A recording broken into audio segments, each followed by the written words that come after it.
Hello students, welcome back to my channel beginners cosmos. जैसा कि आप सभी को पता है, इस चैनल पर न्यू एनसीईआरटीज कवर कराई जा रही हैं।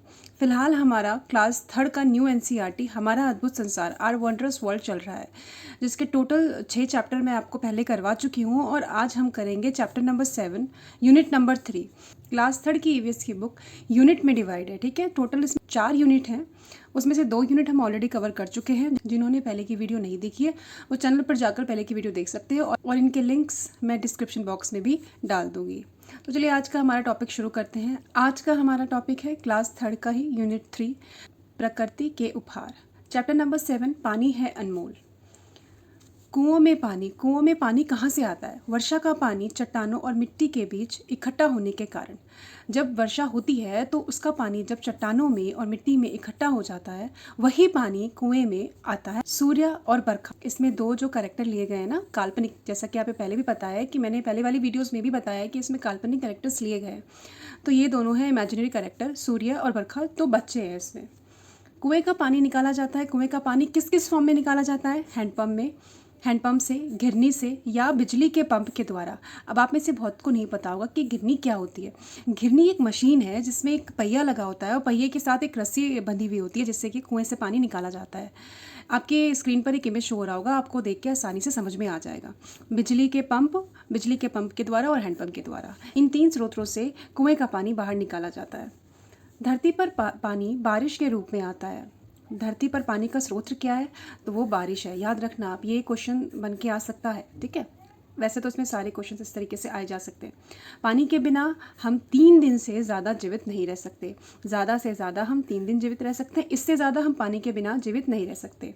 बर्ड बाथ, पक्षियों के लिए। बर्ड बाथ क्या होता है? ये बड़ा सा कटोरी या टोकरा या कुछ भी बोल दो आप उसको, उसमें पानी भर दिया जाता है और उसके बाद उसमें बर्ड उसको पीने में भी काम आता है। गर्मियों में वो उसमें बैठ भी जाती हैं, उनको ठंडक भी मिलता है।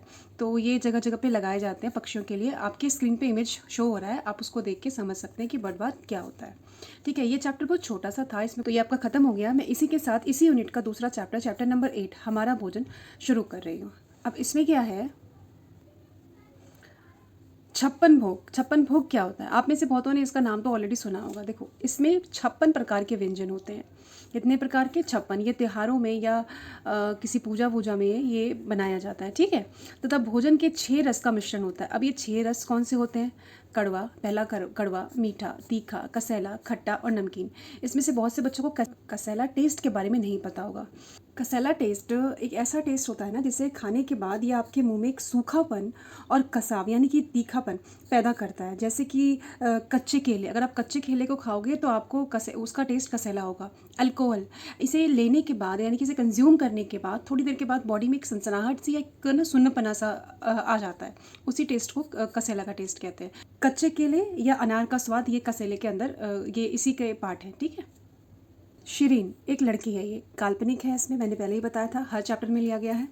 गर्मियों में पीने वाला पेय पदार्थ कौन कौन सा है? नारियल पानी, आम का रस, आम पन्ना, संतरे का रस और नींबू पानी। गर्मियों में ये सारी चीज़ें पी जाती हैं। हम पेड़ पौधों के अलग अलग भागों को खाने में उपयोग करते हैं। अब ये कौन कौन से भाग हैं जो हम खाते हैं? पत्तियाँ, कौन कौन सी पत्तियाँ खाते हैं हम? पालक, मेथी, पत्ता गोभी, सरसों, धनिया। जड़ें, गाजर एक प्रकार की जड़ है, मूली जड़ है और चुकंदर जड़ है। उसके बाद तने में हम क्या क्या खाते हैं? तो आलू, हरे बांस का तना, अदरक और प्याज। बच्चों कई बार है ना, ये आलू में कंफ्यूज हो जाते हैं बहुत से बच्चे, आलू को ना जड़ में लगा देते हैं, जड़ वाले ऑप्शन में टिक करके आ जाते हैं, पर आलू जड़ नहीं है, ये तना है, ठीक है। बीज, अनाज, जितने भी आप अनाज खाते हो, मक्का, चावल, गेहूँ, बाजरा, ये सारे अनाज बीज है, बीज की कैटेगरी में आते हैं। सारी दालें, अरहर की दाल, मूंग की दाल, उड़द की दाल, सारे प्रकार की दालें बीज की कैटेगरी में आते हैं। और सूखे मेवे यानी कि ड्राई फ्रूट्स, काजू बादाम किशमिश, इस तरीके की चीज़ें, ठीक है। इस चैप्टर के लास्ट में ना एक पहेली थी। हमारे भोजन में सबसे अधिक उपयोग में लाई जाने वाली 2 सामग्रियां या ना तो पौधों से निकलती हैं और ना ही ये जानवरों से बनती है, तो बताओ उनका नाम क्या है? देखो, ये पहेली मुझे बहुत इंटरेस्टिंग लगी थी। इसमें से एक का नाम तो मुझे फटाफट पता लग गया था, लेकिन दूसरे का नाम थोड़ा सा मुझे टाइम लगा था उसे सोचने में। आप बताइए, अगर आपको पता हो तो कमेंट बॉक्स में कमेंट करके आप मुझे इसका आंसर बताइए। तो ये चैप्टर यहीं ख़त्म होता है। आज हमने चैप्टर नंबर 7 और चैप्टर नंबर 8 ख़त्म कर लिया है, ठीक है। अगर आपको वीडियो अच्छा लगा हो then please like, share and subscribe and follow for more videos. Thank you for watching.